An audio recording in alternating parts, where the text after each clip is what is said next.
সকালে রাজধানীর সোহরাওয়ার্দী উদ্যানে এবি পার্টির প্রথম কাউন্সিল অনুষ্ঠিত হয়। এতে প্রধান অতিথি ছিলেন বিএনপির মহাসচিব মির্জা ফখরুল ইসলাম আলমগীর।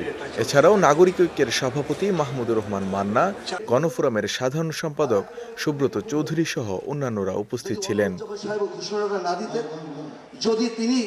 প্রধান অতিথির বক্তব্যে মির্জা ফখরুল ইসলাম আলমগীর বলেন, বিএনপি সংস্কার চায় না বলে কিছু মানুষ ভুল বোঝানোর চেষ্টা করছে, কিন্তু বিএনপি সংস্কারও চায়, আবার দ্রুত নির্বাচনও চায়।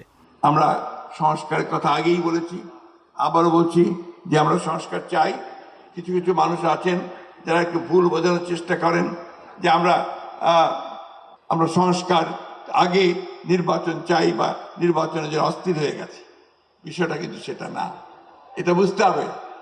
আমরা যেটা বলছি যে নির্বাচনটা কেন দ্রুত চাই, এই কারণে দ্রুত চাই যে নির্বাচনটা হলে আমাদের যে শক্তি, সেই শক্তি আরো বাড়বে, যে সরকার থাকবে, পার্লামেন্ট থাকবে, সে অনেক বেশি শক্তিশালী হবে।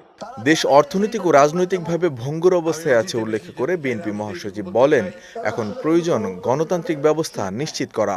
দেশের অবস্থা অর্থনৈতিক দিক দিয়ে খুব ভালো নয়, রাজনৈতিক দিক দিয়ে ভঙ্গুর অবস্থা হয়ে আছে, একটা ভাসমান পরিস্থিতি আছে।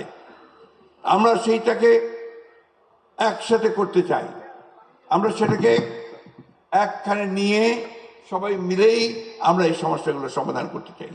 সবাই মিলে একসাথে হয়ে যদি আমরা সেই দানবকে, ফ্যাসিস্টকে সরাতে পেরেছি, তাহলে আমরা কেন পারবো না আমাদের জন্য সত্যিকার অর্থে একটা নতুন সম্ভাবনার একটা নতুন রাষ্ট্র নির্মাণ করতে।